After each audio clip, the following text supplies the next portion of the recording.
தமிழகத்தில் பெரும்பாலான இடங்களில் 3 நாட்களுக்கு மழை தொடரும் என வானிலை ஆய்வு மையம் தெரிவித்துள்ளது. சென்னையில் செய்தியாளர்களிடம் பேசிய வானிலை மைய இயக்குநர் ரமணன், தென்மேற்கு வங்கக்கடலில் இலங்கை அருகே காற்றழுத்த தாழ்வு பகுதி நீடிப்பதால் அடுத்த 24 மணி நேரத்தில் வட கடலோர மாவட்டங்களில் கனமழை பெய்யக்கூடும் என்று கூறினார். சென்னையில் வானம் மேகமூட்டத்துடன் காணப்படும் என்றும் ஒரு சில இடங்களில் கனமழை பெய்ய வாய்ப்புள்ளதாகவும் அவர் தெரிவித்தார்.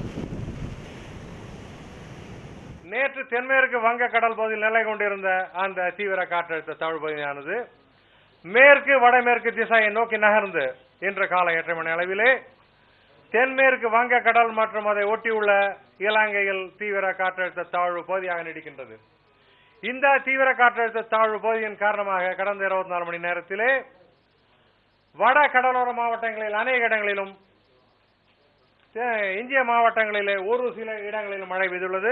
பதிவு செய்யப்பட்ட தரவின் அடிப்படையில் மிக அதிகமான மழை 18 சென்டிமீட்டர் ஆனைக்காரன் சத்திரத்தில் பதிவாகியுள்ளது. அடுத்தபடியாக 17 சென்டிமீட்டர் சீர்காழியில் பதிவாகியுள்ளது.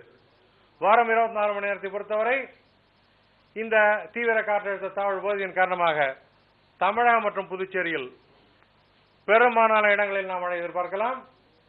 வட கடலோர மாவட்டங்களை பொறுத்தவரை ஒரு சில இடங்களில் கனமழையும் ஓரிரு இடங்களில் மிக கனமழை மற்றும் அதிக கனமழை வருவதற்கான வாய்ப்பு உண்டு.